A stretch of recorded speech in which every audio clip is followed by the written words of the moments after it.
कहते हैं कि ये मौका हमेशा नहीं प्राप्त होता है, ये मौका, ये अवसर कभी कभी प्राप्त होता है।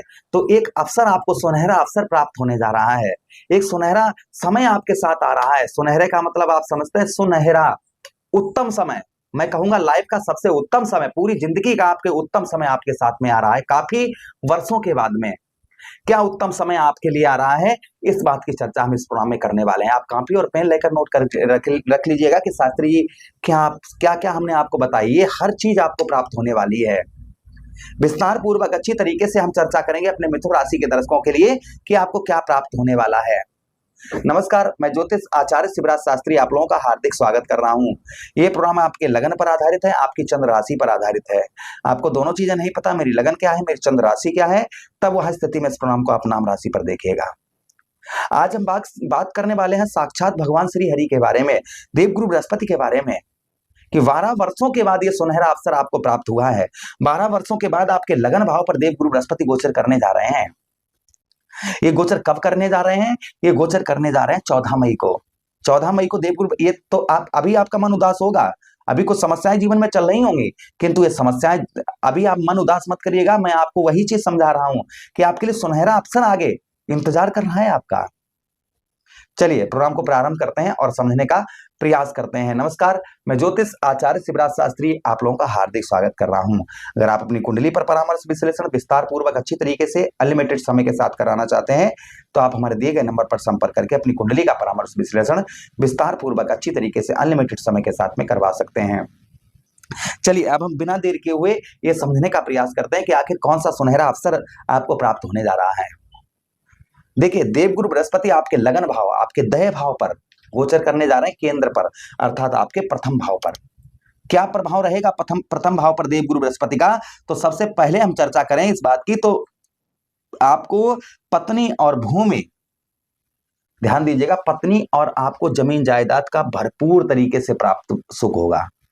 प्रथम चीज ये आपको प्राप्त होगी, मनोबल तथा सुखों की प्राप्ति होगी। मनोबल आपका बढ़ता हुआ नजर आएगा, आपका जो मनोबल है वह मनोबल आपका बढ़ता हुआ नजर आएगा, और पत्नी और भूमि का आपको भरपूर तरीके से, यानी कि पूर्ण तरीके से सुख प्राप्त होगा। ये प्रभाव कहीं ना कहीं आपको देखने को देवगुरु बृहस्पति का आपके ऊपर आपको मिलेगा। भाग्य के द्वारा भाग्य का सहयोग मिलेगा आपको, भाग्य का आपको पूर्ण तरीके से, बहुत अच्छी तरीके से आपको भाग्य का सुख प्राप्त होगा, सम्मान की प्राप्ति होगी। नोटेट करते जाइए क्या क्या हमने बताया आपको। सबसे पहला, जमीन का सुख प्राप्त होगा, आपको जमीन जायदाद का सुख प्राप्त होगा। उसी के साथ ही साथ पत्नी का सुख प्राप्त होगा, भूमि के साथ ही साथ में। नोटेट करते जाइए एक एक चीज में जो आपको बता रहा हूं। पत्नी का सुख प्राप्त होगा, भूमि का सुख प्राप्त होगा, ये वर्ष में आपको दो सुख हो गए। मनोबल, आपका जो मनोबल है, आपका साहस है, पराक्रम है, ये आपका बढ़ चढ़ कर रहेगा, ये भी, इसमें भी आपकी वृद्धि होगी। अच्छा, उसी के साथ ही साथ आगे हम बात करते हैं, यहां पर जो सुख आपको अन्य प्राप्त होंगे भाग्य के द्वारा, भाग्य का आपको भरपूर तरीके, भाग्य के सहयोग से ये सारी चीजें प्राप्त होंगी, और भाग्य के सुख से, भाग्य के सहयोग से आपको अन्य को सुखों की भी आपको वृद्धि होती हुई नजर आएगी। जीवन में भांति भांति के सुख आपको प्राप्त होंगे। मैं नहीं कह रहा हूं, ये कौन कह रहा है? ये ज्योतिष शास्त्र कह रहा है कि मिथुन राशि के दर्शकों को क्या प्राप्त होने वाला है आगे। अच्छा, उसी के साथ ही साथ आगे हम बात करते हैं सुखों एवं सम्मान। सुख भी प्राप्त होंगे और साथ ही साथ में सम्मान भी प्राप्त होगा। जो सुख है, सुख भी आपको पूर्ण तरीके से प्राप्त होते नजर आएंगे, और सम्मान की भी आपको पूर्ण तरीके से प्राप्ति होती हुई नजर आएगी। सम्मान भी आपको पूर्ण तरीके से प्राप्त होता हुआ नजर आएगा। ये प्रभाव देवगुरु बृहस्पति का आपको देखने को मिलेगा। अच्छा, उसी के साथ ही साथ आगे हम बात करते हैं, भाई देवगुरु बृहस्पति क्या है? जिस भाव में देवगुरु बृहस्पति बैठते हैं उस भाव को गंगा मैया की जल की तरह पवित्र कर देते हैं। जिस भाव पर देवगुरु बृहस्पति बैठते हैं उस भाव को क्या करते हैं? गंगा मैया की जल की तरह पवित्र कर देते हैं। और जिस भाव पर दृष्टि डालते हैं उस भाव को भी गंगा मैया की जल की तरह पवित्र कर देते हैं। तो भाई आपके लगन भाव पर बैठेंगे तो यहाँ पर पवित्रता इनकी रहेगी ही रहेगी, इस भाव को पवित्र करेंगे ही करेंगे, और साथ ही साथ में आपके पंचम भाव को पवित्र करते हुए नजर आएंगे। पंचम भाव के स्वामी आपके बनते हैं शुक्र। शुक्र और देवगुरु बृहस्पति में थोड़ा सा संबंध जो है, ये भाई दो पार्टी है, एक तो देवताओं की पार्टी और दूसरी राक्षसों की पार्टी है। देवगुरु बृहस्पति किसके गुरु हैं? देवताओं के। और शुक्र किनके गुरु हैं? शुक्र महाराज गुरु हैं राक्षसों के। तो यहाँ पर दोनों ग्रहों की थोड़ी अपोजिट पार्टी होने की वजह से पंचम भाव पर दृष्टि पड़ेगी तो एक दूसरे का दोनों सम्मान करते हैं। भाई दोनों गुरु है ना, तो एक दूसरे का दोनों सम्मान करते हैं। तो जहां पर विद्यार्थियों के लिए बड़ा ही उत्तम, बड़ा ही अच्छा ये सुनहरा अवसर रहेगा। पढ़ाई लिखाई में उत्तम अच्छा मन लगता हुआ नजर आएगा, पढ़ाई लिखाई बेहतर होती हुई नजर आएगी, शिक्षा से आपको सफलता प्राप्त होती हुई नजर आएगी। भाई देवगुरु बृहस्पति शिक्षा के भी कारक हैं, ज्ञान के कारक हैं, तो ज्ञान में भी वृद्धि होती हुई नजर आएगी, ज्ञान भी आपका बढ़ता हुआ नजर आएगा, शिक्षा में भी आपके सुधार होता हुआ नजर आएगा, पढ़ाई लिखाई भी आपकी उत्तम अच्छी होती हुई नजर आएगी। ये प्रभाव देवगुरु बृहस्पति का आपको 14 मई के बाद देखने को मिलेगा आपको, इसलिए मन उदास बिल्कुल मत करिएगा। अच्छा, उसी के साथ ही साथ लव लाइफ, जो लोग शादी से पहले प्रेम करते हैं उन लोगों के प्रेम में भी काफी सुधार होता हुआ नजर आएगा। जो लोग शादी से पहले प्रेम करते हैं उनका प्रेम उत्तम अच्छा चलता हुआ नजर आएगा।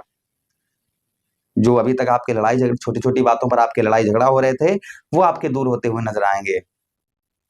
लड़ाई झगड़े के साथ ही साथ में मान सम्मान की भी प्राप्ति होती हुई नजर आएगी, मान सम्मान भी प्राप्त होता हुआ नजर आएगा। संतान का, भाई पंचम भाव किसका होता है? हमारे संतान का भाव होता है।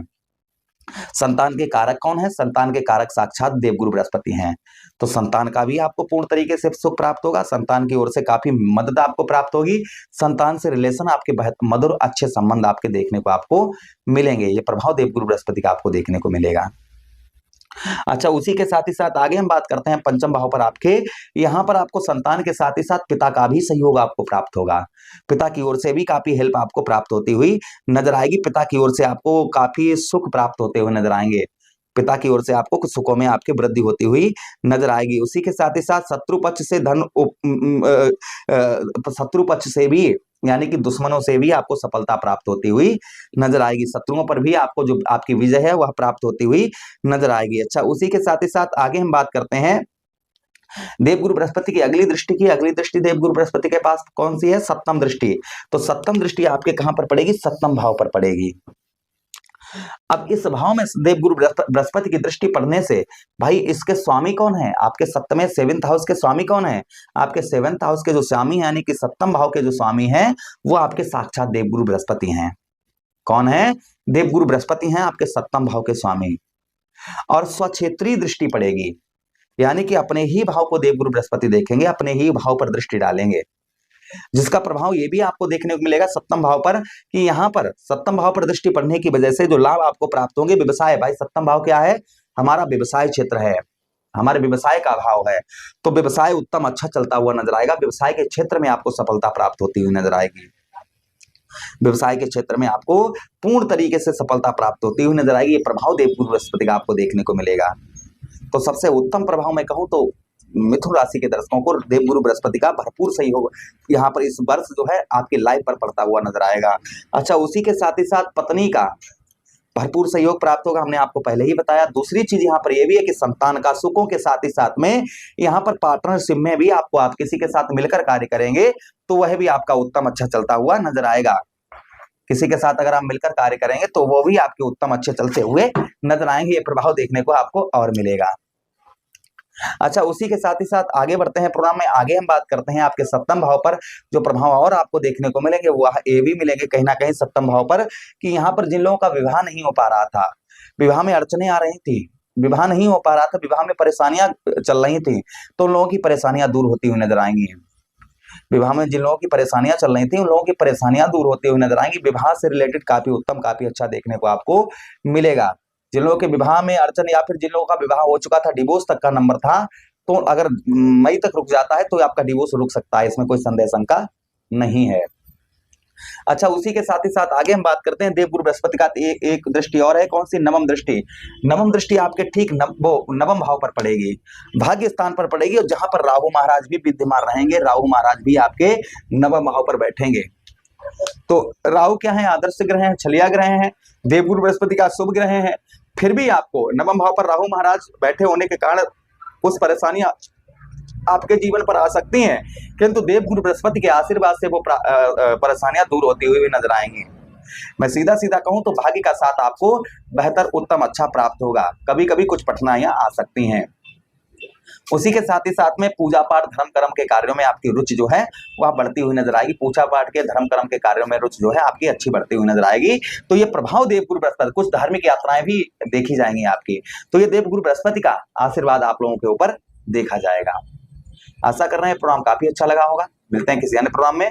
अगर ये प्रोग्राम आप लोगों को अच्छा लगा है तो लाइक कर दीजिएगा, चैनल को सब्सक्राइब कर दीजिएगा और ये प्रोग्राम अपने मित्र यारों के पास शेयर कर दीजिए। हमें आदेश दीजिएगा। हरे कृष्णा, राधे कृष्णा।